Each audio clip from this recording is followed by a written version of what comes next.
Dear Abby, I have a grandson, 25, and granddaughter, 22, who are both extremely overweight, 300 pounds each. They not only have health issues, but also mental issues.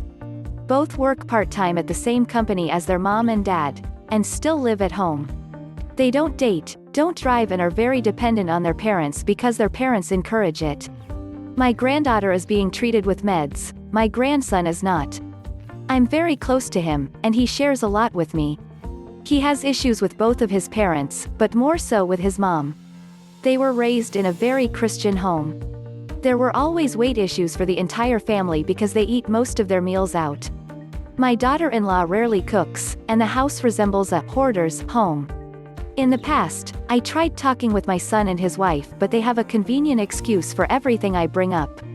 During my last conversation with my grandson, he was so unhappy he mentioned suicide. Please, can you help me? How can I get through to my son and his wife?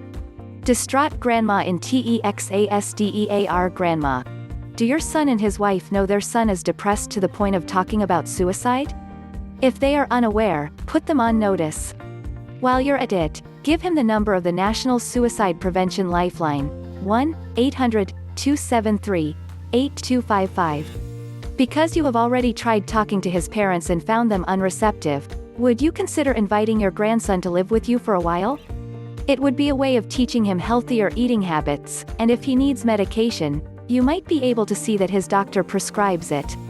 Living apart from his parents might also be an incentive for him to become more independent in other ways, such as continuing his education if he is able, which would improve his employment prospects.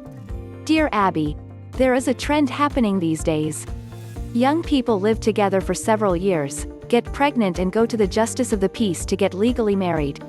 Then, a year or more later, they sometimes decide to have a formal wedding ceremony. Friends throw them a shower, and the wedding is often elaborate. I thought a shower gift or wedding gift was to help the new couple to get their household set up. These couples already have everything in their house. I feel this is a slap in the face of tradition. What are your thoughts?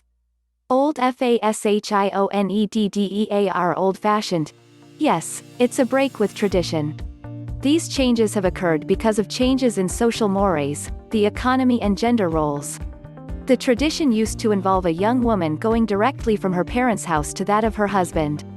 More recently, young people have postponed marriage, established themselves in the workplace, and achieved economic independence before coupling up. This is a positive step because if the marriage fails or the spouse dies, the widowed spouse isn't left without the tools to support themselves and their family.